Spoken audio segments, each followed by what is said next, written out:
7,918 miles. That's the difference between Air Canada's longest and shortest flight. In fact, Air Canada's bus service is longer than the flight we're going to take today. We're spending more time on the ground than in the air as we check out their shortest flight. Normally I'd say sit back, relax, and enjoy, but by the time you do so, we'll already be there. Good evening and welcome back to another video, and welcome back once again to the port city of Vancouver. Last year we had the opportunity to fly with Air Canada in the longest flight in their network from Singapore to Vancouver, and I think it was 16 or 17 hours. It was pretty long. So this year I thought we'd check out the other end of the spectrum, Air Canada's shortest flight, which is from Vancouver to Victoria. The flight is set to depart at 10:15 p.m, so come along as we go from A to B, and let's enjoy, and I'm going to use that term loosely, it's a Q400 after all, but let's see how Air Canada serves their shortest flight. Arriving in the late evening for my flight, I'll actually be at the airport for roughly 5 times longer than the flight itself. For Vancouver to Toronto itineraries, Air Canada offers the choice to backtrack to Victoria to catch, in my case, the red-eye to Toronto. It's a little out of the way, but I'll thank them for the extra flight segment and mileage in exchange for a bit more time. At the domestic check-in, I caught this promotion advertising their Vancouver-Tokyo line. Funny, out of all my years in Japan, I've yet to visit this popular location to view Mount Fuji.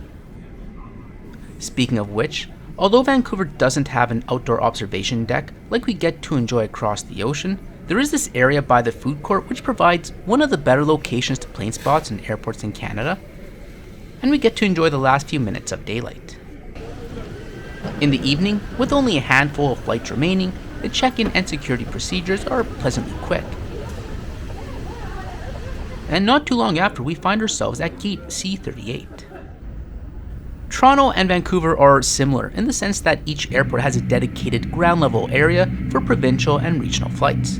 In Vancouver, that's gates 32 to 38. This is also the area with the Tim Hortons, which we beelined to a couple of videos earlier when I was connecting onwards to Toronto from my inbound flight from Tokyo.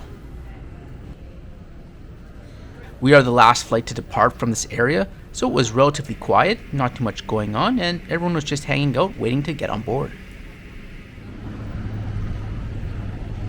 Boarding got underway on time, and as we go for our evening stroll, I'll take this moment to welcome new viewers to the channel, and I invite you to subscribe for continued aviation and travel related content, where you can check out another Q400 trip I took with ANA from Kumamoto to Osaka a few years back.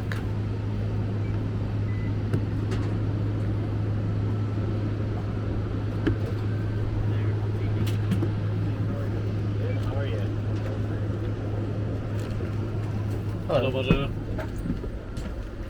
Hi there, good evening. Air Canada has 47 of the Q400s flying under Air Canada Express.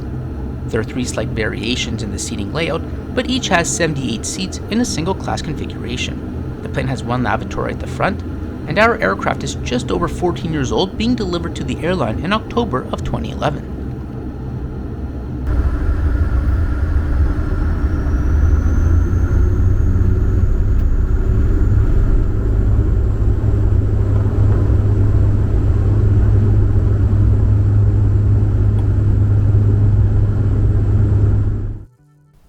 We'll have a total flight time of 19 minutes to cover the 40 miles to Victoria.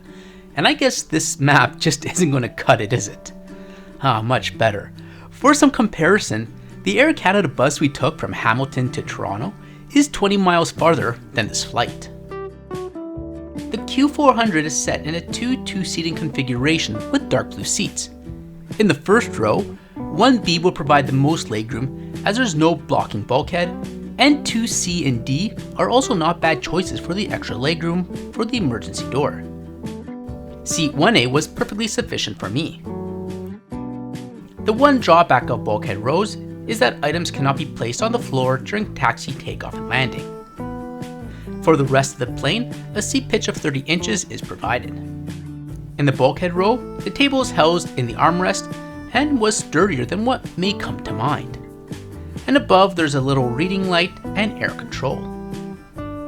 There is no Wi-Fi on board, but fitting the Q400 fleet with Wi-Fi is on the things to do list for 2026, along with updating the cabin interior.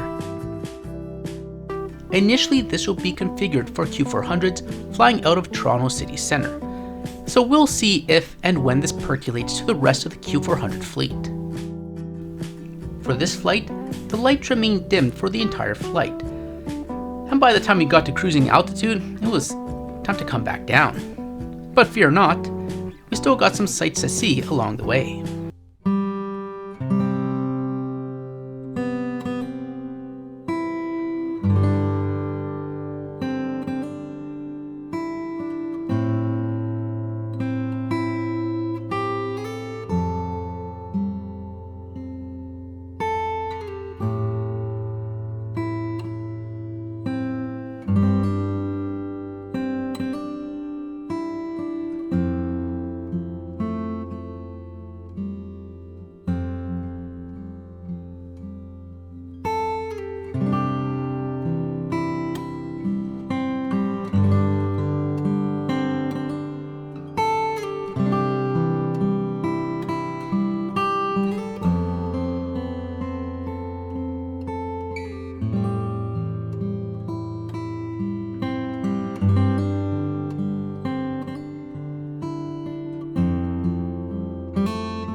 So why does this short route exist?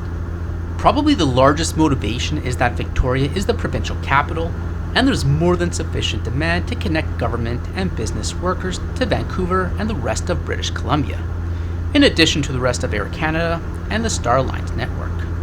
The geography also plays an important role. If the two cities were connected by land, this flight would not exist. For people wanting to travel by water, it's a 95-minute ferry ride one way. Also, the airline does have several short flights as part of their model. Some other short flights that come to mind include London to Toronto and Montreal to Ottawa. If you know of any other short jumps, let us know in the comments. And yeah, this flight is a quick way to get from A to B. It's certainly nothing special, but for us who enjoy aviation and trips, it's another flight with enjoyable night views in my case. During the day, you'll be treated to views of the mountains, the many islands, and the beauty of the west coast, and it really is a lovely place.